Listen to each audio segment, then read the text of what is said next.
Bismillahirrahmanirrahim. Assalamualaikum warahmatullahi wabarakatuh. Alhamdulillahirabbil alamin. Wassalatu wassalamu ala asyrafil anbiya'i wal mursalin. Sayyidina wa maulana Muhammadin wa ala alihi wa ashabihi ajmain. Qala Allah Ta'ala fil Qur'anil Karim, a'udzu billahi minasyaitonir rajim. Ya ayyuhalladzina amanu atiiullaha wa atiiur rasula ulil amri minkum. Fa in tanaza'tum fi syai'in farudduhu ila Allahi war rasul. In kuntum tu'minuna billahi wal yaumil akhir. Dzalika khairun wa ahsanu ta'wila. Kaum muslimin rahimani wa rahimakumullah. Alhamdulillah pada kesempatan kali ini kita bisa bertemu kembali dalam kajian hadis arba'in. Dan insyaallah di hari ini kita akan membahas tentang satu hadis Nabi SAW yang disampaikan oleh Imam An-Nawawi rahimahullah di dalam hadis arba'in An-Nawawiyah, yang mana ini merupakan wasiat perpisahan Nabi SAW kepada para sahabatnya. Bismillahirrahmanirrahim. Qala al-muallif rahimahullah, penulis buku ini Al-Imam An-Nawawi rahimahullah mengatakan, Al-hadithu al-thaminu wal-ishrun, hadis ke-28. An Abi Najih Al-Irbad ibni Sariyah radhiyallahu anhu qala, dari sahabat Abu Najih Al-Irbad bin Sariyah, semoga Allah meridhoinya, beliau berkata, Irbad bin Sariyah adalah salah satu tokoh Ahlus Suffah, meriwayatkan dari Nabi SAW beberapa hadis. Beliau tinggal di kota Hims. Imam Ahmad bin Hanbal mengatakan bahwa kunyahnya adalah Abu Najih. Beberapa sahabat dan tabi'in meriwayatkan hadis daripada beliau, seperti Jubair bin Nufair, Abu Rahmi As-Sami, kemudian Abdurrahman bin Amru As-Salami, dan lain sebagainya. Irbad bin Sariyah ini wafat pada tahun 75 Hijriah. Ada pula yang mengatakan beliau wafat pada masa-masa fitnah Ibnu Zubair. Wa'adana Rasulullah sallallahu alaihi wasallam. Kata beliau, Rasulullah SAW memberikan nasihat. Rasulullah SAW memberikan mau'idhah, memberikan pelajaran kepada kami semuanya dengan sebuah pelajaran. Rasulullah SAW memberikan nasihat kepada para sahabat Nabi SAW. Al-Imam Ibnu Allan, apa yang dimaksud dengan wa'adana Rasulullah SAW?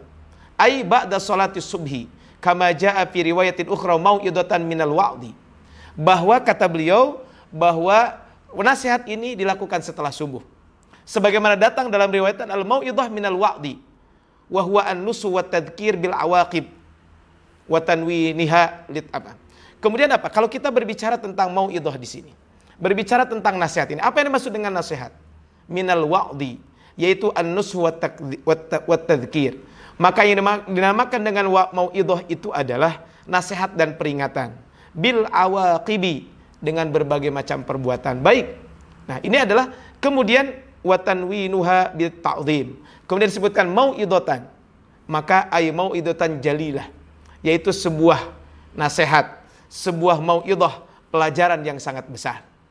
Jadi dalam riwayat wa'adana Rasulullah SAW mau'idhatan. Kemudian kalau kita lihat dari mau'idhah di sini, ya, wa'adana Rasulullah SAW mau'idhatan aw wa'dan balighan, yaitu menasihati kami dengan pelajaran yang sangat mendalam. Sehingga karena nasihat ini wajilat minhal qulub, dengan nasihat ini membuat hati kami bergetar karenanya. Yaitu nasihat yang membuat hati-hati para sahabat takut dan bergetar. Kenapa mereka takut? Karena takut akan siksa Allah Subhanahu wa taala. Mereka takut tidak dimasukkan ke dalam surga Allah Subhanahu wa taala. Sehingga kalau kita berbicara tentang al-mau'idhah, yang namanya nasihat, kata Syekh Abdul Muhsin Al-Abbad, kata beliau al-mau'idhah ma kana minal kalami fihi targhibun wa tarhibun. Yang namanya mau'idhah merupakan perkataan yang di dalamnya terdapat peringatan dan juga ada kabar gembira yang membekas kepada jiwa sampai ke relung hati dan membuatnya bergetar karena takut kepada Allah Subhanahu wa taala. Sehingga kalau kita berbicara tentang orang-orang yang beriman, siapakah orang yang beriman itu? Innamal mu'minuna alladzina idza dzukirallah wajilat qulubuhum. Orang-orang yang beriman itu adalah sesungguhnya mereka itu adalah yang jika disebut nama Allah Subhanahu wa taala, maka hati mereka bergetar. Ini adalah orang-orang yang beriman. Sehingga kaum muslimin rahimani wa rahimakumullah, maka kalau kita lihat berbicara tentang orang beriman seperti itu, berbeda dengan orang-orang kafir. Orang-orang kafir ketika disebut nama Allah Subhanahu wa taala justru mereka tidak bergetar. Tsumma qasat qulubuhum min ba'di dzalik. Kemudian setelah itu hatimu menjadi keras. Maka fahiya kal hijarah, saking kerasnya seperti batu. Au asyaddu qaswah, atau bahkan lebih keras dari batu. Wajilat minhal qulub wa darafat minhal uyun, dan membuat air mata ini berlinang. Nasihat ini membuat para sahabat mengucurkan air mata karena rasa sedih dan terharu. Mereka takut kalau ini merupakan nasihat terakhir Nabi Shallallahu Alaihi Wasallam. Ya. Makanya kaum muslimin rahimani wa rahimakumullah, kata Syekh Abdul Muhsin Al-Abbad, hafizahullah, beliau mengatakan bahwa nasihat yang menimbulkan pengaruh bagi hati dan mata mereka menangis dan hati mereka ketakutan. Ini yang ada yang disebutkan dengan wajilat minhal qulub wa darafat minhal uyun. Maka menjadikan pelajaran buat kita semuanya dari hadis ini, dari hadis Irbad bin Sariyah ini. Maka mau'idhah yang disampaikan oleh Nabi itu ada 3 unsur. Pertama adalah mau'idhatan balighan, merupakan nasihat yang sangat agung, yang sangat besar, jalilatan. Kemudian wadarafat minhal uyun, membuat air mata mengalir menangis karena takut kepada Allah. Kemudian wajilat minhal qulub, yang membuat hati orang juga merasa takut. Beginilah seharusnya memang nasihat yang disampaikan. Jangan sampai nasihat itu adalah hanya sampai saja begitu, tapi dia harus ada bekasnya. Sehingga majelis-majelis ilmu seharusnya bukan hanya menambah dari sisi pengetahuan, tapi bagaimana bisa menjadikan kerasnya hati menjadi lembut, membangkang menjadi tunduk, orang yang gelisah menjadi tenang, dan yang jauh kepada agama menjadi dekat kepada agama. Itulah sesungguhnya yang disebutkan dengan nasihat yang benar. Kemudian kembali tadi kepada hadis Nabi, wadarafat minhal uyun, air mata menjadi menangis. Kenapa? Karena takut kepada Allah Subhanahu wa taala. Rasul menyampaikan dalam sebuah hadis, ainani, ada 2 mata, la tamassuhuma an-nar, tidak akan terkena api neraka. Ainun bakat min khasyatillah, yang pertama adalah mata seseorang yang menangis karena takut kepada Allah Subhanahu wa taala. Wa ainun batat tahrusu fi sabilillah, dan yang kedua adalah mata yang digunakan untuk begadang dalam rangka berjaga-jaga di jalan Allah Subhanahu wa taala.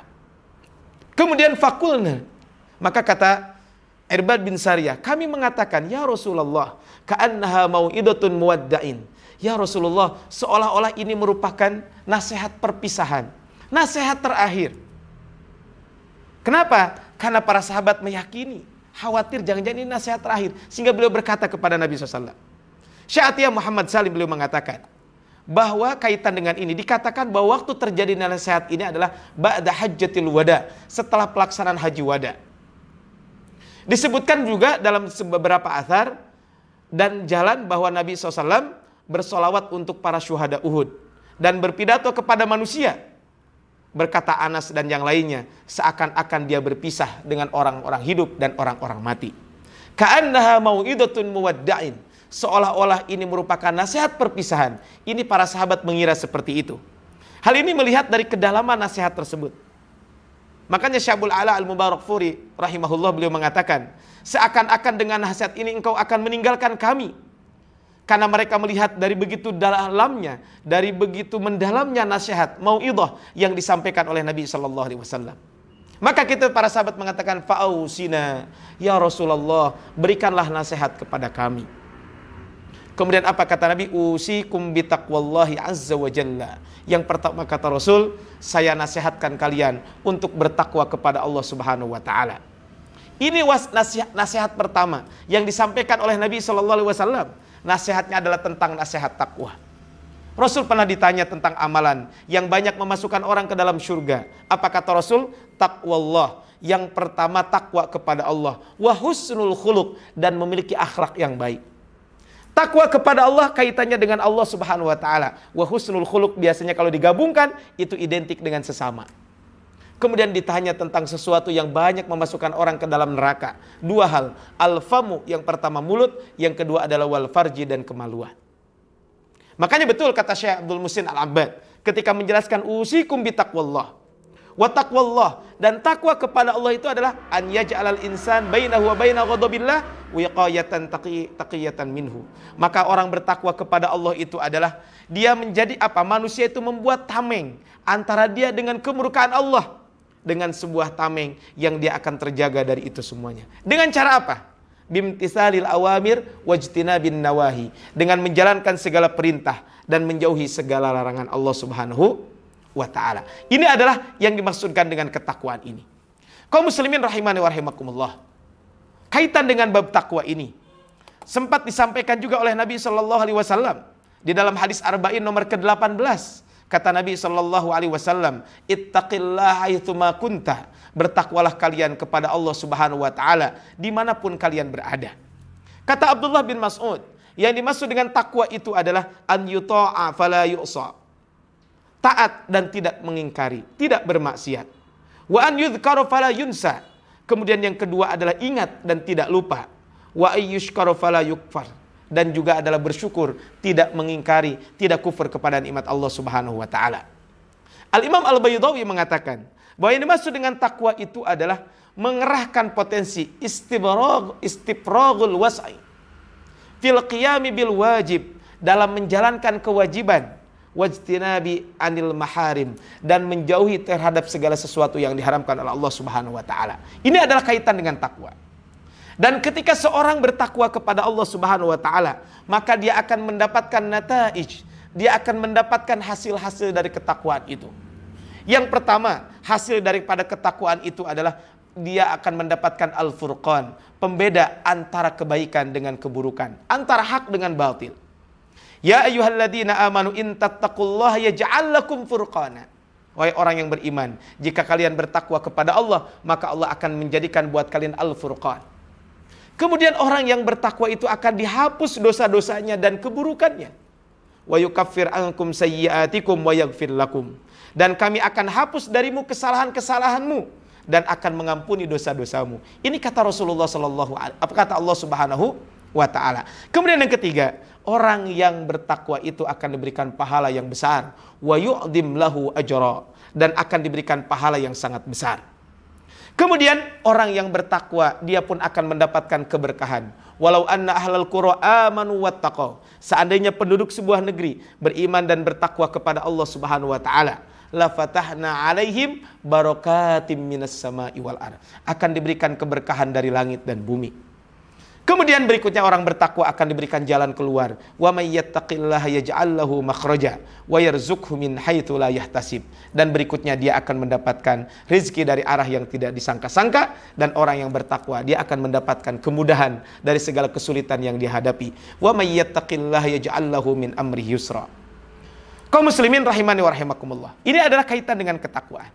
Di hadis ke-18 dijelaskan oleh Rasulullah, ittaqillaha haitsuma kunta. Jadi nasihat pertama adalah usikum bitaqwallah. Yang kedua, was-sam'i wat-tha'ah wa in ta'ammaru 'alaikum 'abdun. Dengar dan taat walaupun yang memerintahkan kalian adalah seorang budak.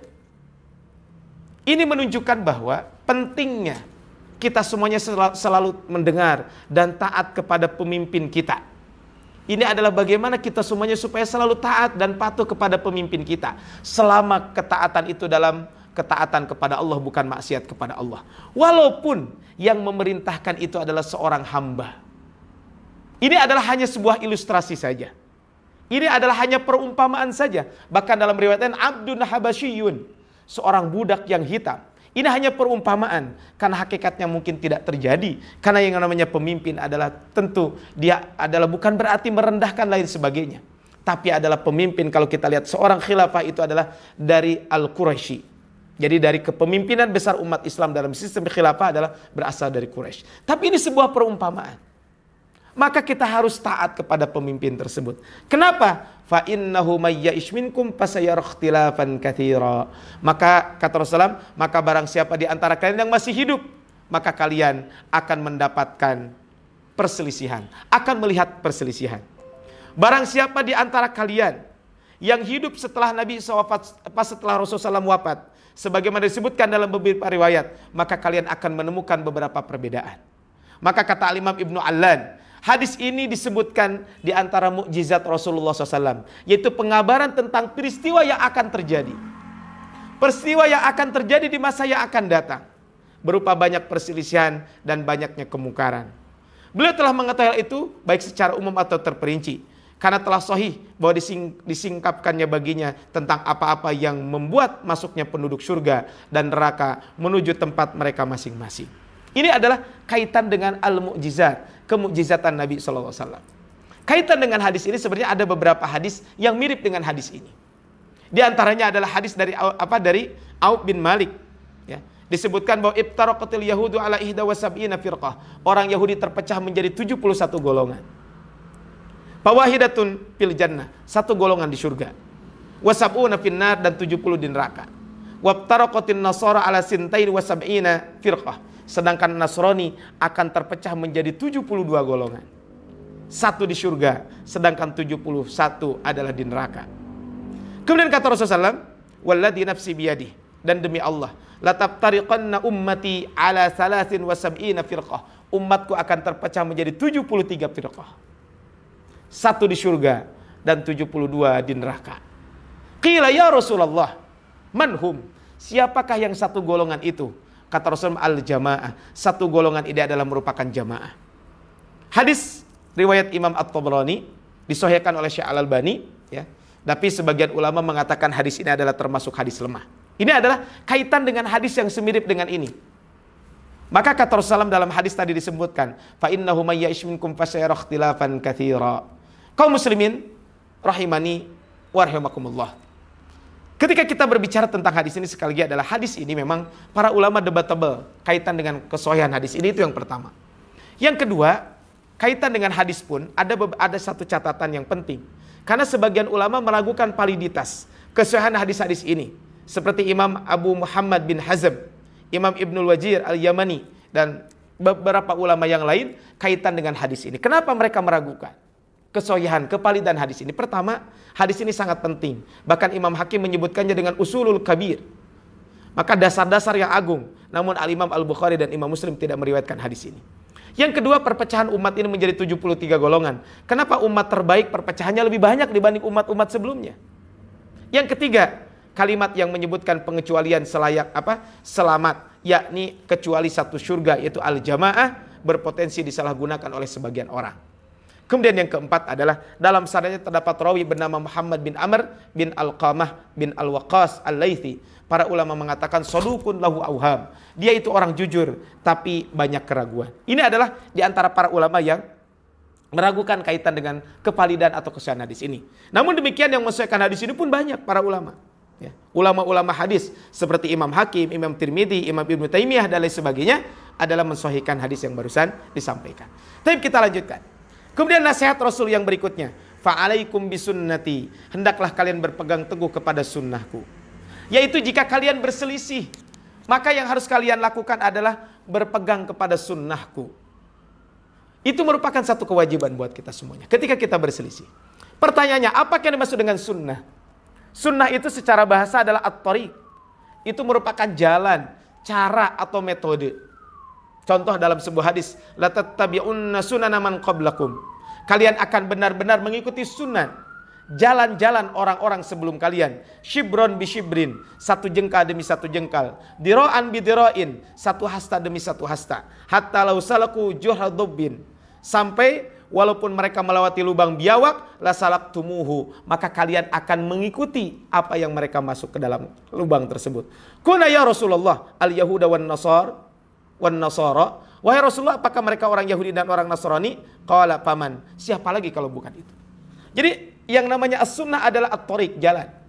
Sebagian lagi mengatakan as-sunnah adalah as-sirat, yaitu perjalanan atau peri kehidupan.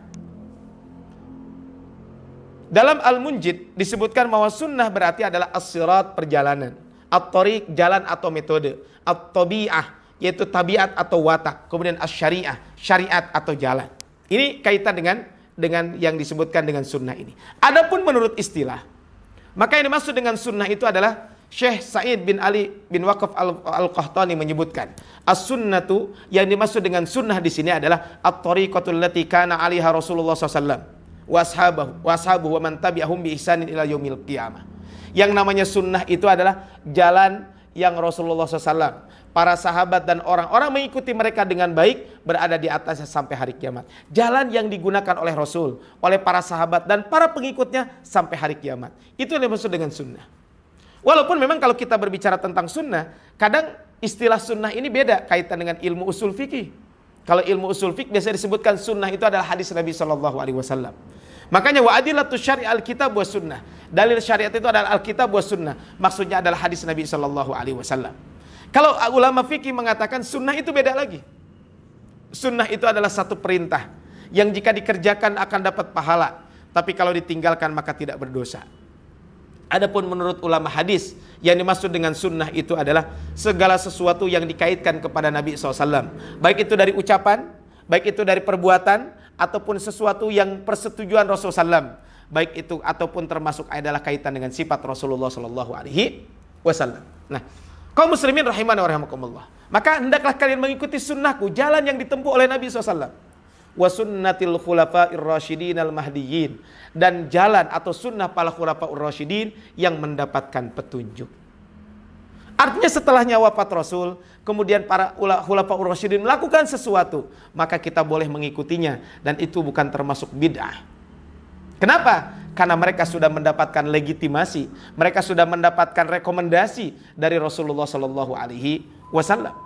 Sehingga kalau kita lihat banyak hal yang dilakukan oleh khulafaur rasyidun, contoh gitu ya, seperti Baitul Mal di masa di masa Abu Bakar Siddiq radhiyallahu anhu, pembukaan Al-Qur'an di masa Utsman, pembuatan penjara untuk penjahat pada masa Umar, keputusan-keputusan hukum Ali untuk para pemabuk atau unta hilang yang tidak sama dengan masa Nabi dan 3 khalifah sebelumnya. Alaikum bisunnati wa sunnatil khulafair rasyidin. Memang kalau kita lihat para khulafaur rasyidun itu mereka punya keutamaan-keutamaannya.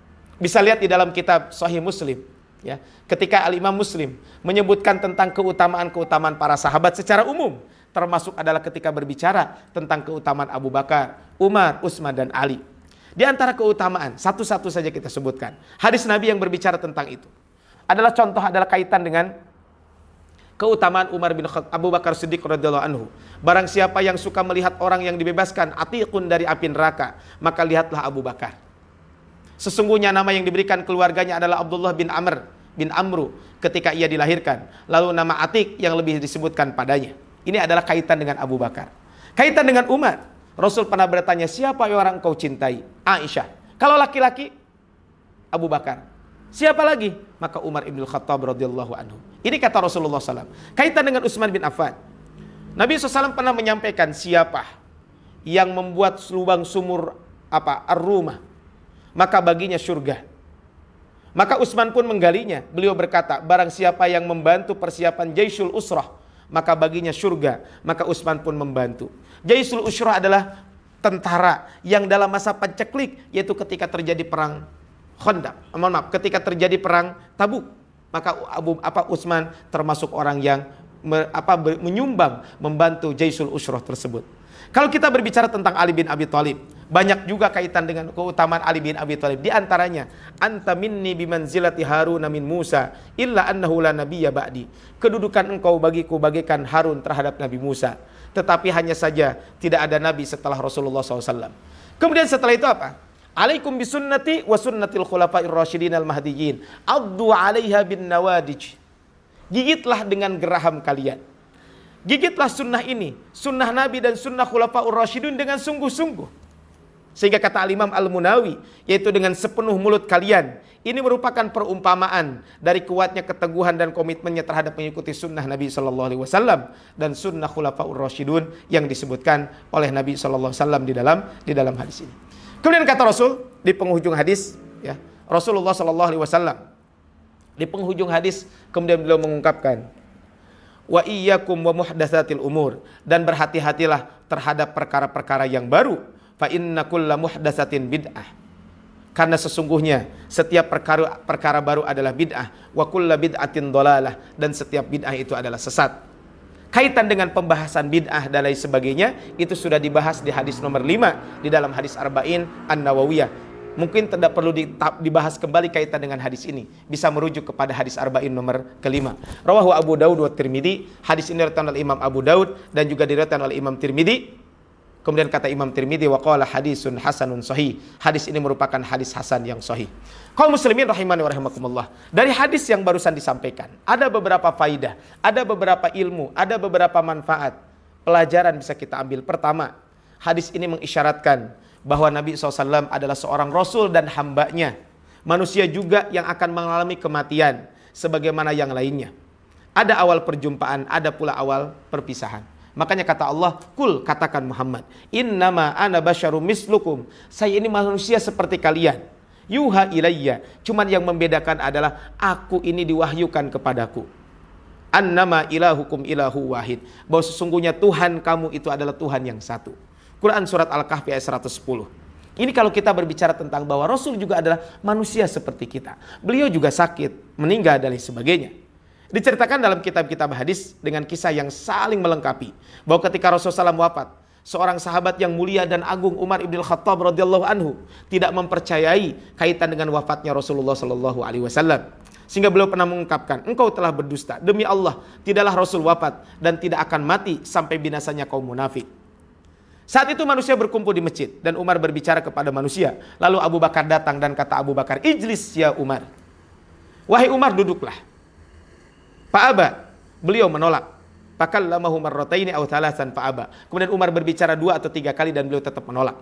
Kemudian Umar bin Khattab, ya, ketika itu maka Abu Bakar As-Siddiq berdiri. Manusia mengikutinya dan meninggalkan Umar radhiyallahu anhu. Beliau memuji Allah Subhanahu wa taala. Amma ba'du, barang siapa yang menyembah Muhammad, faman kana ya'budu Muhammadan fa inna Muhammadan sallallahu qad mata. Siapa yang menyembah Muhammad, maka Rasulullah SAW telah meninggal dunia. Wa man kana ya'budullah fa innallaha hayyun la yamut. Dan barang siapa yang menyembah Allah Subhanahu wa taala, maka Allah itu adalah maha hidup dan tidak akan pernah mati. Ini menunjukkan bahwa Rasulullah SAW adalah ada sisi-sisi kemanusiaannya. Bahkan kata Allah, innaka mayyitun wa innahum mayyituna. Sesungguhnya kamu itu Muhammad akan meninggal dunia dan sesungguhnya mereka pun akan meninggal dunia. Ini menunjukkan tentang apa? Tentang Rasulullah SAW. Makanya syahadat kita adalah asyhadu an la ilaha illallah wa asyhadu anna Muhammadan abduhu wa rasuluh. Rasul seorang hamba dan seorang rasul, utusan Allah Subhanahu wa taala. Sehingga jangan sampai kita memposisikan Rasul di dalam derajat al-uluhiyah. Makanya syahadat kita asyhadu an la ilaha illallah wa asyhadu anna Muhammadan abduhu wa rasuluh. Kemudian yang kedua, pelajarannya adalah hendaklah seorang muslim memberikan nasihat kepada saudaranya yang akan ditinggalkan, atau kepada saudara yang akan safar, atau kepada keluarganya dengan wasiat takwa dan kebaikan lainnya. Jadi kita dianjurkan untuk selalu memberikan nasihat kepada siapapun. Yang ketiga, kaum muslimin rahimani wa rahimakumullah, perintah untuk taat kepada pemimpin walaupun dia seorang budak yang hitam. Ketaatan kepada pemimpin merupakan suatu hal yang wajib sebagaimana tertera dalam Al-Quran dan hadis Nabi SAW. Ya ayyuhalladzina amanu atiullaha wa atiur rasul wa ulil amri minkum. Ini jelas ayatnya sering kita dengar. Wahai orang beriman, taat kepada Allah, taat kepada Rasul, dan taat kepada ulul amri, kepada umara, kepada pemimpin. Rasul menyampaikan, isma'u wa ati'u, dengarkanlah dan taatlah. Wa in istu'mila 'alaikum 'abdun habasyiyun, walaupun kalian dipimpin oleh seorang budak Habasyi, ka'anna ra'sahu zabibah, yang seakan-akan di kepala terdapat anggur kering atau kismis. Artinya hadis-hadis Nabi dan ayat Al-Qur'an banyak berbicara tentang tentang kewajiban kita untuk selalu taat kepada pemimpin selama pemimpin itu tidak memerintahkan kepada kemaksiatan kepada Allah Subhanahu wa taala. Kemudian hadis keempat, ini juga menunjukkan bahwa kabar berita dari Nabi SAW bahwa di akhir-akhir nanti akan ada masa perselisihan yang banyak. Maka ketika terjadi perselisihan seperti itu, tugas kita adalah untuk mengembalikan semuanya kepada Allah dan Rasulullah SAW. Kembalikan kepada Al-Quran dan Sunnah Nabi SAW. Kemudian hadis ini yang kelima adalah solusi dari perselisihan adalah mengikuti jalan Sunnah Nabi SAW dan Sunnah Khulafaur Rasyidun. Ini adalah jalan ketika kita terjadi perselisihan di antara kaum muslimin. Kaum muslimin rahimani wa rahimakumullah, ini adalah kalau kita berbicara tentang hadis arba'in nomor ke-29 ini. Semoga Allah Subhanahu wa taala memudahkan kita untuk selalu menjalankan ketakwaan kepada Allah Subhanahu wa taala. Kemudian juga kita dijauhkan dari berbagai macam perselisihan dan kita pun diberikan kemudahan untuk bisa mempelajari Al-Qur'an dan sunnah Nabi sallallahu alaihi wasallam. Barakallahu fikum. Assalamualaikum warahmatullahi wabarakatuh.